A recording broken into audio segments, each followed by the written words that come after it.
Hello and welcome to Take This TV, the television book club podcast where each week we watch an episode or two of our favorite shows and we talk about them with our friends in the fandom. That is you. Hello.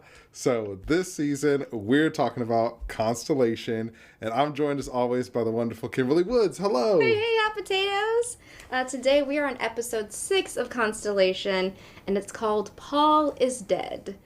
Magnus worries that Alice is living in a fantasy world.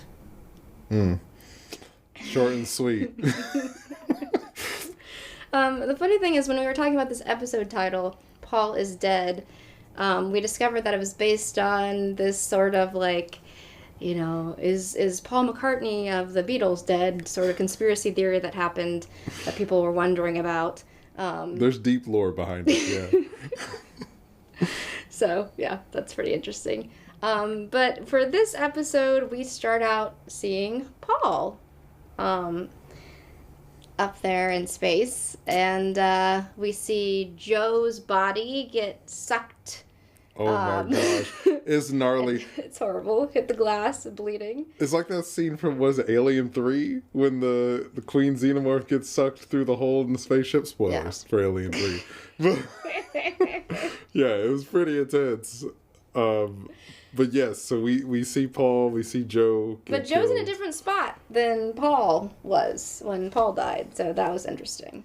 And there's also different damage to the space station from what we saw from Joe's perspective in the pilot. It seemed like a little bitty hole, a little piece of space debris had hit it. But then, after we cut away from the, ISS, we see a cosmonaut. Just floating away. So maybe the cosmonaut hit, but just in a different spot in this scenario? I don't know. We also don't get to see their face, but we assume it's the same cosmonaut, but we don't know. I don't know anything. I don't know anything. The kind of wild thing was we learned that this is the Paul that we know that was working on the Cal experiment, but suddenly now, after the entanglement or after the, collision happened here, he is now in a universe where the Cal experiment doesn't exist, and his fellow astronauts have no idea what he's talking about when he brings up this experiment. Oh, it's so subtle. I love it. That's one of the things I love the most about the show is that it doesn't over-explain things to you. We were watching it together, and I didn't even really pick up on it the first time, but the other astronauts are leaving, Paul's staying behind, just like Joe did, and they're asking, "What would you like us to pass on a message for anything?" And he's like, "Tell Henry the Cal experiment, I lost it," and all this kind of stuff. And they're like, "What are you talking about? Who's Henry? What's the Cal experiment?" And yeah, it's such a perfect little detail to just let you know that something's not right. And then we're also getting, instead of, when we started out, we had Joe kind of being left alone with Paul's body and wondering if Paul is still breathing, seeing the little shroud come in and out, listening. And now we have Paul doing that for Joe. We were just discussing right after, and Carmen saw the breathing. I saw some breathing, and then I also saw blood on the shroud, so I don't know what was going on with me. Maybe they were both there. I don't know. This show does a good job of making you think that you saw one thing and then you really saw something else, or making you think one thing is true and then something else is true. So it keeps you guessing. And I definitely our Joe had seen, I think, Paul have some blood come on his shroud, but this Paul is worried about Joe bleeding out on the trip down, so he's concerned about what to do with the body. I read that as because Joe's corpse is in the ship with him in the little escape pod. He's doing the same thing Joe had to do, replacing the batteries, and then he hears her they confirmed that she was dead, and then he hears her breathing, and he even has the recording that he does, and it catches her breathing, and so he's really freaked out because he's like, "Why is this corpse breathing?" And then he calls Houston, and they ask him what's going on. And he says, "What's our protocol for dealing with dead bodies?" And they ask why, is he concerned? And he lies. Mm-hmm. And he's like, "Oh, because she's so injured that there'll be profuse bleeding or whatever on re-entry." But I really think it was because he was scared because Joe's breathing again after she's been dead. Which, like, I would be so freaked out too, especially like alone on a space station with like this reanimated corpse. It's like, oh my gosh, I'm in a horror movie. Yeah. And then later on in the episode, he does kind of admit that he was scared that maybe she was still alive or something like that. Yeah, so he's definitely faced with the guilt of leaving his fellow astronaut up there in space and dealing with that. Yeah, so he's like moving her body back into the ISS to leave her there, and then we get the scene where he's holding her hand, and just like from Joe's perspective, we saw Paul. Now we see Joe from Paul's perspective, and when he's trying to launch from the space station to get back to Earth, the same thing happens, and the clamps are jammed, and he needs someone in the space station to press a button to release the clamps, and someone does it, and we get a shot like showing a shadow moving towards the button, and then as Paul is launching, we see someone's silhouette in the space station, and he even tries to call out to the space station, but no one responds. Mm-hmm. What did you think about that? That was crazy. It's like, is it Joe? Is it Joe helping him out? I don't know. Do you think there's a third Joe, like a third? Oh my gosh. Person? I don't know. I don't know. I don't know. I don't know. Are they just entangled enough? Like, are the two Joes entangled enough in the moment that she can help? If the other one comes through somehow and press. I had a theory that, like, because in Joe's version, she took Paul with her. And so I was like, okay, because she took Paul with her, going off the whole Schrodinger's thing, she perceived that Paul is dead. Everybody perceives Paul's dead, so Paul's dead. But because he left Joe on the space station, I was like, is that why our Joe is still alive? Because, maybe. Like, nobody knows if she's essentially the cat because she's in the space station. Nobody's observing her. Yeah. And like, he doesn't know. He hasn't decided in his mind. Like, he's still kind of questioning. Like, yeah, is she alive or not? And we in the other episode, they talked about entanglement and how what happens to one state of matter happens to the other. And it's like, because the other Joe is still alive, is that keeping this Joe alive? And maybe this like zombie Joe pressed the button to let Paul go. I don't know. So I don't know. Paul's hand pressed the button for Joe. Yeah. I don't know what's happening. I don't know. Yeah. It was pretty cool this episode though, because we got a lot of confirmation of the things that we were kind of suspecting. We see that, as we said, this is not Paul's world. He calls his wife Frida, and instead her name is Erica, and this... She's the only person who has anything different about her. In both universes, they get her name wrong. And I'm like, maybe she's trolling. What if at this point I'm like, what is your name? Funny. That's the thing that's different. It's interesting though, because it's like we don't have much context for Paul and his family's relationship, so like it's hard to judge what's different. He seems to be pretty mean to his daughter, and I'm like, okay, is it just because you're upset about what happened in space, or is this like how you were with your daughter in the other world? He's very aggressive with his daughter. Like, what is this relationship? But it's hard because we don't have anything to like judge it against. Yeah. We do get a lot of moments of him yelling at his daughter and telling her not to be a jerk to Alice. We get to see Joe's red car in the driveway when we go to her wake. We get to see those moments from this world. For example, like when the other Alice is seeing the picture of her mom at the wake. We get this Alice and seeing the other Alice. The Alices perceived each other. Yeah. Yeah. So that was pretty cool. We discovered that this Alice and her dad don't have as great of a relationship as the other Alice and dad. She's very much a mama's girl who's missing her mother, doesn't want to rely on her dad. Her dad is to her credit though, Magnus is like so not prepared to be a single dad. He like has a full on breakdown at one point in the episode. Just like can't handle it. There's the one part also where like they're going to the cabin and Alice is like, we're gonna walk, and she like gets out of the car and starts walking away, and I was just like, I could never do that as a kid. I would have caught 3 different kinds of a whooping if I did that as a kid. She's just like, open the door, open the trunk, get my stuff out, and I'm going. I'm leaving. And he's just standing there watching her. And I'm like, okay, Magnus, you gonna go? Or just, And then sure enough, they walk to the cabin. I do love that this Alice is like, yes, let's drive across the frozen lake. Like, come on, it's what we do. And, she's like, Joe. Our other Joe, Joe is like, we're going to drive across the frozen lake. And other Alice in that world is like, Mom, what are you doing? So, like, that's the thing, for them. Didn't you say before that the actors who are playing Alice are twins? Mm-hmm.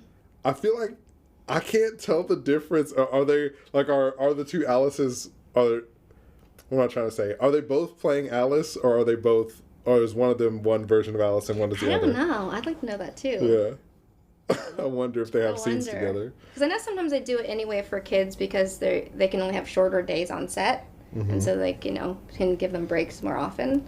But it would be interesting to know, like, are they keeping them a particular Alice? Yeah.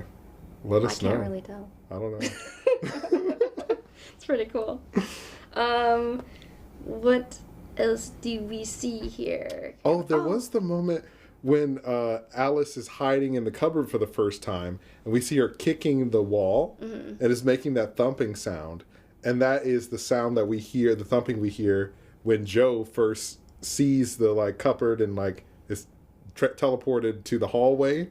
And so now we kind of see that, like, these incursions or these, like, events that are happening are... essentially moments where people are kind of what did they call it in the last episode when they're like isolated? The liminal space. Yeah. Yes, they're in the liminal space. Yeah. So maybe this cabinet's the liminal space too. Maybe.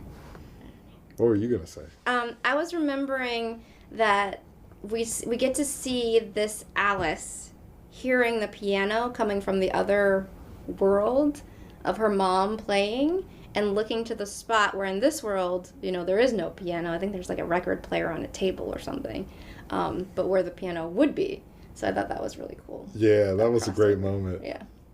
Did it feel like to you that the liminal spaces were like kind of happening more frequently in this? Maybe it was because we were kind of getting like a highlight reel of all the liminal space moments. Yeah. Yeah, I was trying to like flag, okay, what are the liminal space moments? Obviously space, the cabinets, like...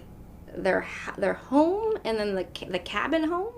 The one that threw me was like the scene when Alice is kind of walking into the parking garage or whatever, and she sees Henry. Oh yeah. And then when she like throws the rabbit down. Yeah. I was like, why is that a liminal space? Well, was that? I'm trying to remember if that was shortly when like Henry was testing his Cal experiment and Joe was in there. Right. Yeah. Because so Joe didn't touch it. Yeah. Okay. That makes sense. But the fact that this other, like, cabin, house in the woods or whatever is across a lake reminds me of when they went on the boat, like, miles out across the, So it seems to also be, like, a liminal space. Yeah. Yeah. We get the big confrontation with, Paul going for a walk. Across the world. Paul's wife, Erica, wakes up and it's like, oh, he's gone. He said he went out for air. And then we see him in L.A. And it's not clear if, like, because they were at the funeral and then we see them in a hotel. So it's not clear if they're, like, still in Germany or whatever, if they're or Russia or whatever, or if they're back at home. And so, I also just say it was really weird, the woman from, I don't know if she was from NASA or if she was from the maybe the European Space Agency, who came and was talking to Erica about, like, he needs to enter this program. Oh, yeah, she's from NASA. He needs to get help. Yeah. And, he won't be coming back or something. She's very ominous. Like, he has to go away. Yeah. Like, what? Okay. Well, I mean, that also kind of, like, feeds the theory of, like, are all of these organizations trying to silence the astronauts because they know more than they're letting on? It seems like it. Because, again, this Paul got questioned about his time up in space and was obviously giving some very weird answers about the Cal experiment and Henry Caldero. Was that his name? Caldero? Caldera? Caldera. Something like that, yeah. Yeah, so it seems like it. So Paul goes to find Henry and get some answers. Paul just being hyper aggressive the whole episode. He keeps calling him Henry. He's like, Henry. Commander Henry. Yeah. And Bud is just like, what are you doing? Please stop calling me that. I can't help you. We get to see a glimpse of Bud's apartment, which has newspaper articles strewn about the disaster of the Apollo 18 and his failure, just up there reminding him. So in that moment I was like, does Bud actually know all the things that we know that he is aware of? Mm-hmm. Or is this sort of the moment where he finds out about everything? It seemed like this might be the moment that he finds out. Yeah. Originally I was thinking like, oh, he's become this drunk, bitter person because he knew the whole time. But he genuinely seemed surprised. Yeah, he did. By the fact that, maybe there's a successful... Yeah. Maybe this Which I thought was interesting. I wasn't expecting that. I thought he kind of knew for a while. It seemed that way. But I don't know. Yeah. Yeah. So that was interesting. Things did escalate. Things escalated. They didn't calm down at all. They didn't really talk. They kept talking past each other. And ultimately, Bud pulls out a gun, fires, and we don't see. Yeah, the testosterone took over. And... Yeah. I mean, hopefully Paul is not like the title and Paul of this episode, which says Paul is dead. Hopefully Paul isn't dead. And he just shot at the wall. Honestly, I don't know. I feel like I don't know what else would happen if Paul wasn't dead, but I'm like, maybe he is dead. I mean, I don't know, because we have this question again, too, where it's like, Joe saw him dead, or thought she saw him dead. Does that mean he's dead? But then she sees him on the other side alive, so I don't know. Maybe that... Yeah. Oh, one thing that we talked about before we started recording is that, like, based on the stuff that we see with Paul and the Cal experiment and all that, we have a new theory that Paul and Joe are the ones that are entangled with each other, and not that they're entangled with their counterparts, and so they essentially swapped universes. So Paul is now in our Joe's universe and vice versa, and that's why Joe doesn't know anything about the Cal experiment, and Paul is talking about the Cal experiment, and everybody is like, what are you talking about? That was canceled 12 years ago. Yeah, I mean, that seems to be the prevailing theory at the moment, but we'll see what happens. I still think there has to be some sort of entanglement between themselves. Because how are they communicating? Like Bud and Henry last time, the ability to affect one another. So I think there's like multiple layers of it. Maybe. I don't know. I don't know how to explain it. But there might be a lot of tangles going on. The other thing we get to see is that this Alice seems certain that she's going to see her mom again. She's hearing, the piano. She's getting a sense that her actual mother is out there. She says, we'll see her again one day, I promise. To which we get, Magnus being like, no, you won't. I thought it was so funny in that scene where, so we learned that the picture that we thought was like a troll was actually a changeling, Alice says. And so she says that I promise we'll see mom again, and Magnus is like holding her face, being like, oh no, she's dead, we have to move on, and like hugging her. And then we get this moment of Alice like in her best Palpatine impression, just like looking up at the changeling fading. And I'm like, yes, Alice, choose the dark side, like give in to your hatred. Just like evil Alice. But yeah, I'm excited to see what happens. Me too. At the end of the episode, it ends with Alice waking up in the middle of the night. Dad's asleep. She goes to the window, looks out, and sees a car pull up, and it has, her mom in it, and, the other Alice inside. So she's seeing into that other universe. Oh, man. Can't wait to see what happens next. Yeah. I'm excited. Yeah. Thank you guys so much for watching. Don't forget to subscribe on Spotify, Apple Podcasts, or wherever you get your podcasts. We're at Take This TV on Instagram and TikTok. Leave us a comment, write us a review, let us know what you think. Thanks for watching. Welcome to the club. And remember, it's dangerous to watch TV alone.